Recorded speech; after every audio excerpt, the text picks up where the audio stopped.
All right, that's Rixton on 97.9, 105.5 KISS FM. Me and my broken heart.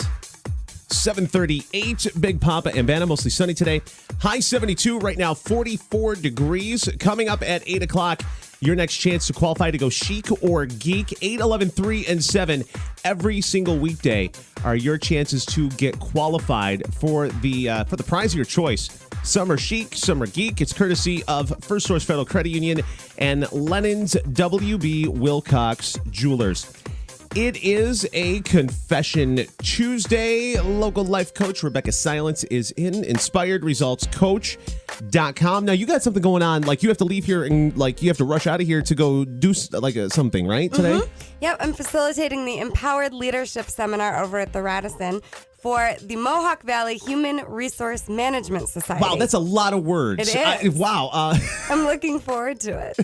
I would have to. I would need like I would just need the cheat sheet just for for what you were doing and who it was for. Yeah, so it's going to be great. If you have an event, if you are a manager at a business and you want Rebecca to come in and talk about, there's all kinds of different things that you can come in and do presentations on and do talks about. Just give a couple ideas of what stuff that you've done for companies and whatnot. Yeah, I have about 5 different corporate training seminars, and one is on communication, one is on conflict resolution.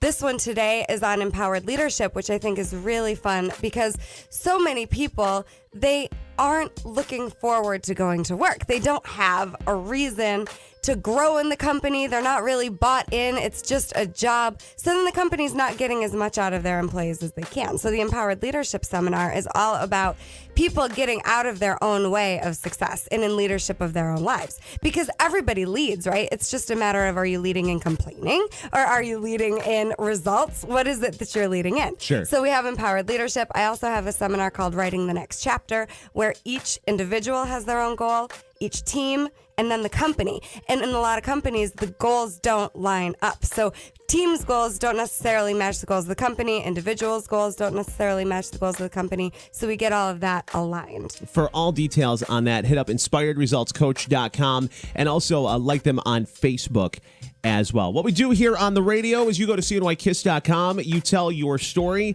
and we take care of it here on the air, free and confidentially, with local life coach Rebecca Silence. Are you ready for it? Yes. Here we go.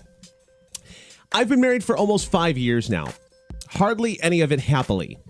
I realized shortly after that my husband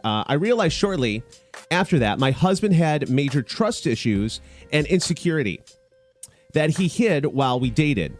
He was confident and seemed trusting, but once that ring was on, he flipped. He is also one of the biggest mama's boys ever, so much so that his mother knows when and if we are having sex. I think this is a bit much and none of her business. We have done marriage counseling 2 times already with no good result. Question is, with someone like this, is there any hope a 3rd time would work?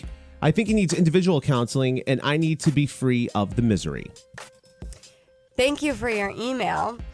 You know, I think there's a shift for a lot of people once they go from dating or engaged to married. All of a sudden, they become who they think the wife or the husband is supposed to be, and often that's not who they really are. So, you're asking if a 3rd time at counseling would work. I'm going to say you have to be willing to change your mind about all of the areas that you're making your husband wrong for anything to work. So it sounds like maybe he has some individual things that he needs to work on. But what I'm hearing from your email is that you also have a lot of judgment around how he's showing up. You're saying that he has trust issues and he's a mama's boy and his mom knows way too much about your relationship. And I'm not agreeing with your husband's behavior or making it wrong. I'm just wanting you to look at what you have control over, which is your judgment. And so when I'm talking about judgment, what I'm talking about is all of the things that you think people should be doing differently. And we all do it. Oh, sure. Right? Even me. I mean, I'll look at people and think, why are they doing that? Why aren't they doing this? But I try to catch the judgment because what I know about judgment is that whatever you don't like about other people it's also what you don't like about yourself. Right. So if I'm critical of someone, and I just had someone in my office yesterday, a client talking to me about this because she was really upset at her boyfriend for something. And she said, there's no way that could be me. There's no way. And that's her issue. She doesn't want to believe that she has it in her to be this selfish. That's what her big judgment was on her boyfriend. But we all have it in us. So if you could just look at relationships as an opportunity for you to see the parts of yourself that you're really not liking. Relationships aren't meant to just be all fun. It's not all sunshine and rainbows. Right. And a lot of people think that's what it's for. And then when it's not fun, they want to end the relationship. But what if a relationship is an opportunity for you to become the best version of yourself? An opportunity for you to look at the parts of yourself that you could get stronger at. You know, that's definitely what my relationship is. It's not always easy. But relationships can be a great opportunity for you to look at the parts of you that are keeping you stuck. It seems to me that in the email, and granted, she seems unhappy and there's a lot of blame and whatnot and not real, a lot of, taking responsibility for any part of it. But there's also, too, is there any hope that a third time would work? It's almost like she's going in knowing that it's going to fail. That's how the issue is you're it's coming seeing your across. relationship as broken. So as long as you think it's broken, you're going to create evidence that it's broken. So we're never going to contradict our beliefs, ever. And what I mean by that is if you believe something's true, you will be right about that. So I'm saying here would be a new strategy, right? For all couples, act like you made a good choice in picking your partner. Seriously. It's so simple, but yeah, okay. But how would things be different? Everyone out there, just imagine for a second, and maybe not even with your relationship, but even in your career, act like you made a good decision. What would that do to your relationship? How would you show up different if you were looking at your husband or your girlfriend or your boss and going, gosh, I made the best decision here. Try it. That would be something different. And if you had that attitude, then I would suggest that hiring a coach or hiring a therapist would make a huge difference because energetically you would be in such a different place. There's going to be so many couples being like, I made such a good choice. Yeah.